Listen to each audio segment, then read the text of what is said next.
Bon. Bonjour, Pascal Leroux, enseignant de métrologie à l'ENSAM de Bordeaux.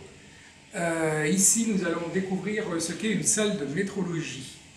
L'objectif d'une salle de métrologie, c'est de pouvoir se mettre dans les conditions les meilleures possibles pour pouvoir réaliser des mesures et donc de maîtriser l'incertitude de mesure associée.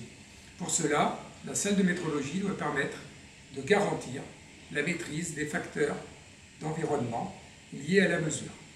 Parmi ces facteurs d'environnement, vous avez les vibrations. Donc il est important qu'une salle de métrologie soit isolée au niveau des vibrations par rapport au reste de l'atelier. Par exemple, pour cette machine, qui est une machine à mesurer tridimensionnelle, vous avez une dalle qui est indépendante du reste du bâtiment, qui permet de l'isoler des vibrations liées aux autres machines-outils qu'il peut y avoir dans un atelier de production.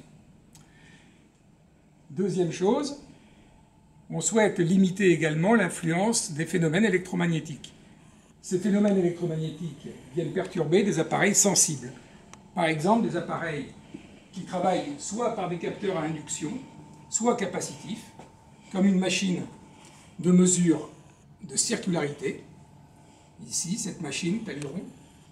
Des appareils de mesure de profilométrie ou des appareils de mesure de rugosité. Pour ce faire, les salles de métrologie doivent être le mieux isolées possible des influences électromagnétiques.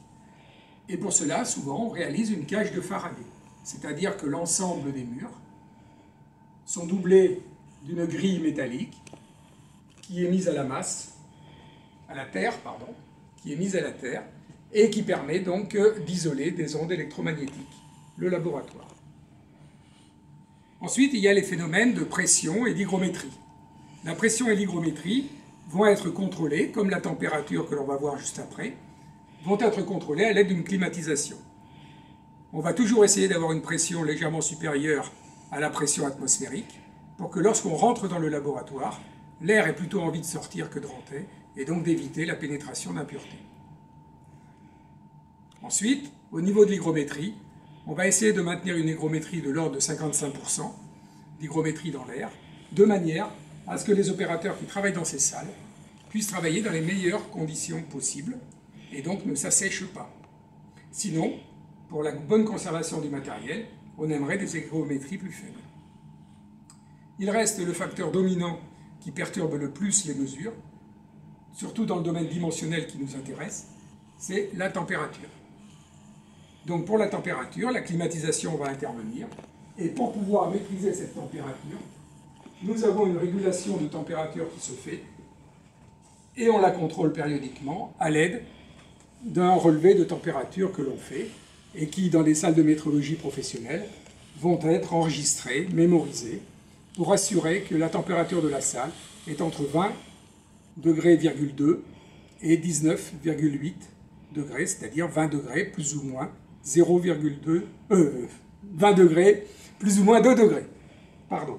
Ce qui en général permet d'avoir une bonne maîtrise des résultats de mesure liés au coefficient de dilatation des matériaux.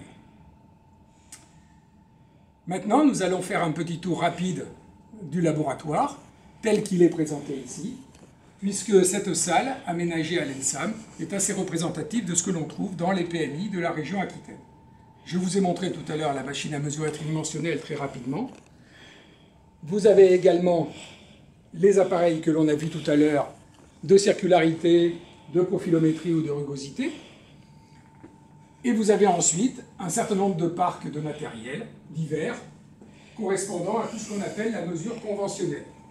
Et nous allons nous centrer plus particulièrement dans les prochaines vidéos sur le matériel qui est installé ici, c'est-à-dire s'intéresser aux piacoulisses, s'intéresser au micromètre, aux comparateurs, aux machines à mesurer tridimensionnelles. Et également les pièces étalons dont on a besoin, que sont les cales étalons, les cylindres étalons, voire ensuite des gabarits de contrôle. Pour cette séance, nous allons arrêter là-dessus